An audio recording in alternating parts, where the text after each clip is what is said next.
Smartpreneur, selamat datang di podcast IPB Sure. Bareng gue Rindi dan Gue Kevin, kita bakalan ngomongin Ngopi Bisnis. Ngobrol pintar seputar dunia bisnis di era kebangkitan masyarakat atau Society 5.0. Smartpreneur, ngopi yuk. Hayu.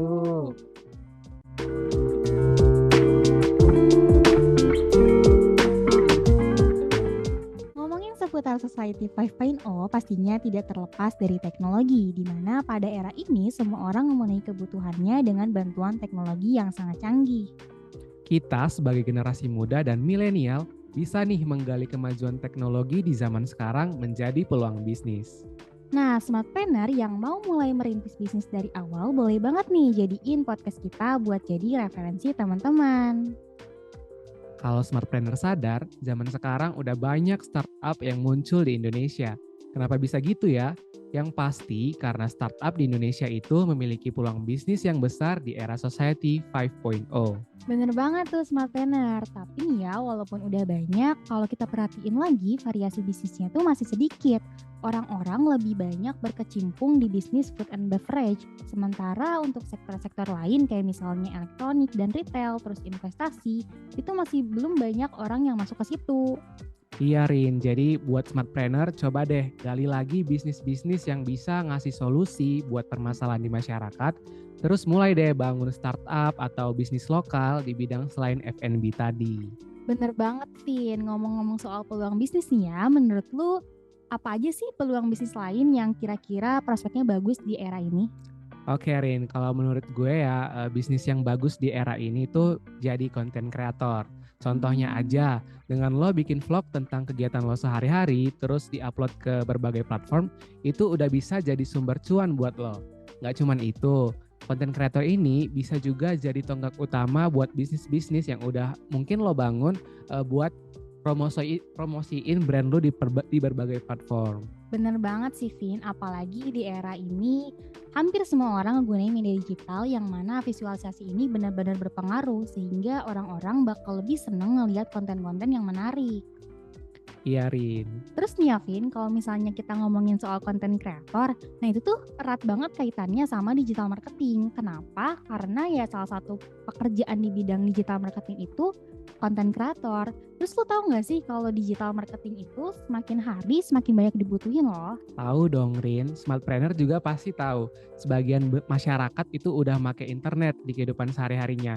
Mulai dari anak SD, SMP, SMA sampai kuliah atau bahkan anak-anak yang belum sekolah sampai kakek nenek itu udah pakai internet. Ya kira-kira 210 juta penduduk atau sekitar 77% dari penduduk Indonesia. Pasarnya besar juga ya Vin. Iya Rin.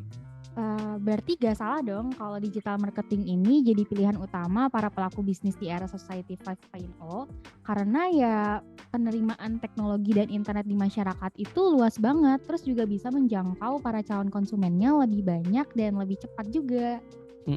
Berarti di era Society 5.0 ini erat banget sama penerimaan teknologi dan internet di masyarakat luas ya. Kira-kira apalagi bisnis yang punya peluang besar di era ini Rin? Next, bisnis yang punya peluang besar di era sekarang itu ada game developer, Vian. Smartpreneur pasti banyak kan yang punya hobi main game. Pasti dong, karena zaman sekarang itu gamenya seru-seru banget, Vin. Benar banget Rin, gue juga salah satu dari Smartpreneur yang punya hobi main game. Kalau lagi gabut tuh ya pasti bawaannya pengen main game, apalagi game yang bisa mabar itu. Tuh kan, Smartpreneur juga pasti sadar kan kalau gamers itu sampai rela ngabisin duit berjuta-juta bahkan lebih di suatu game. Tapi emang sih kalau misalnya kita mau jadi game developer itu nggak mudah, Vin. Harus punya pengetahuan dan keahlian yang memadai di bidang teknologi. Tapi ya nggak ada yang nggak bisa dipelajari nggak sih di era sekarang? Kalau emang misalnya Smartpreneur punya kemauan keras, pasti bisa.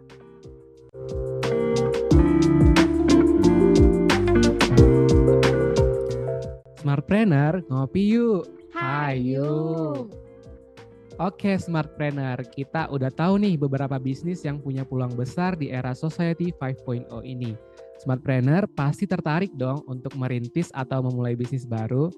Tapi ya sebelumnya Smartpreneur harus punya pengetahuan nih terkait branding bisnis Smartpreneur sebagai pemula di era Society 5.0 ini.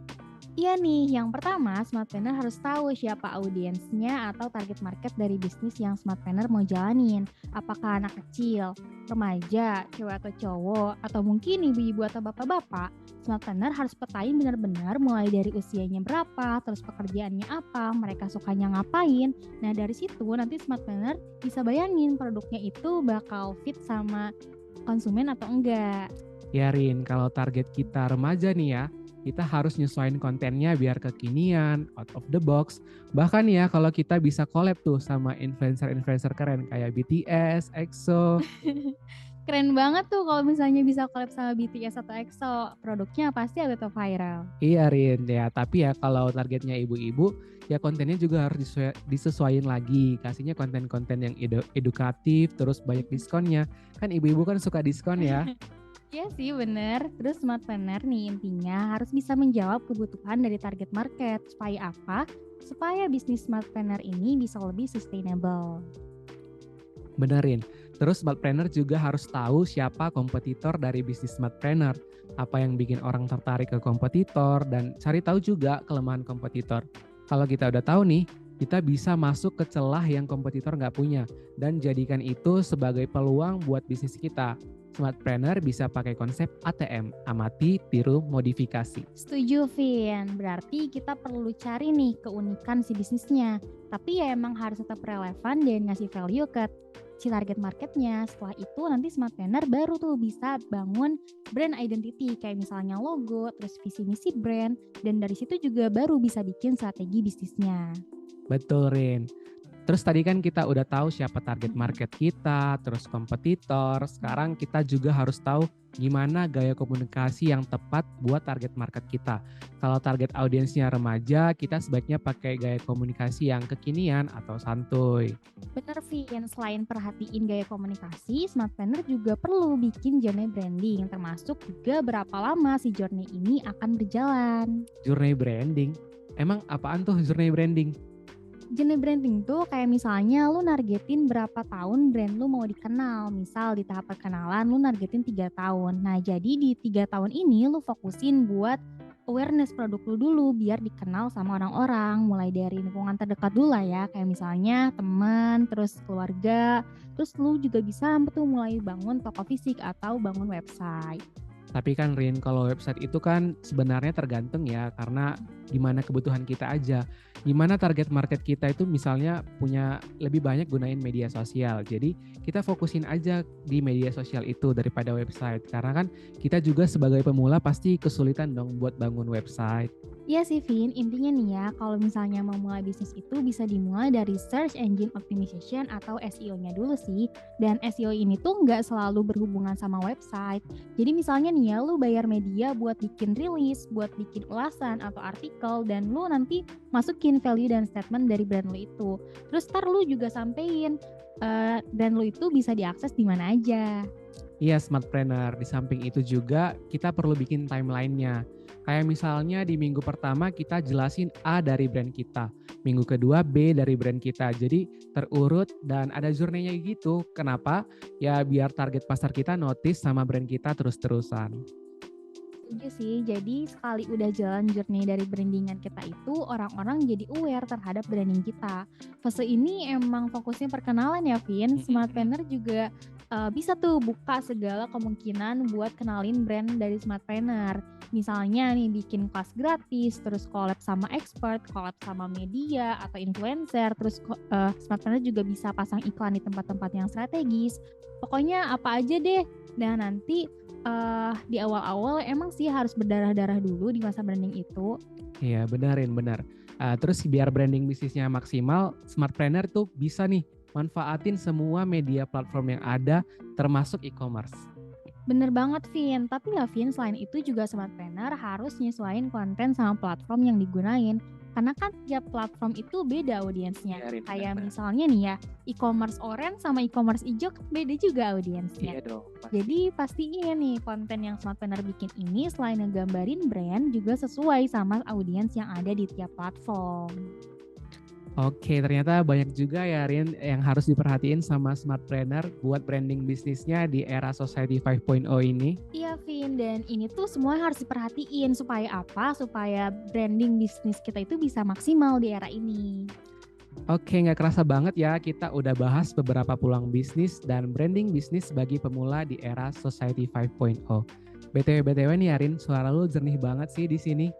Oh iya dong jelas, kan gue pakai mikrofon Shure MV7 dan headphone Shure SRH 440 yang ngebantu kelancaran pembuatan podcast ini.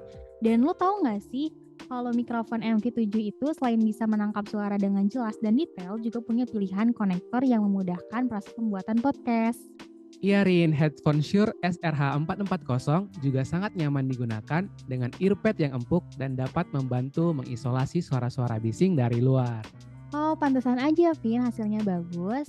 Terima kasih buat smartpreneur yang udah mau dengerin podcast kita sampai akhir. Gue Rindi dan Gue Kevin, pamit undur diri. See you next time, guys.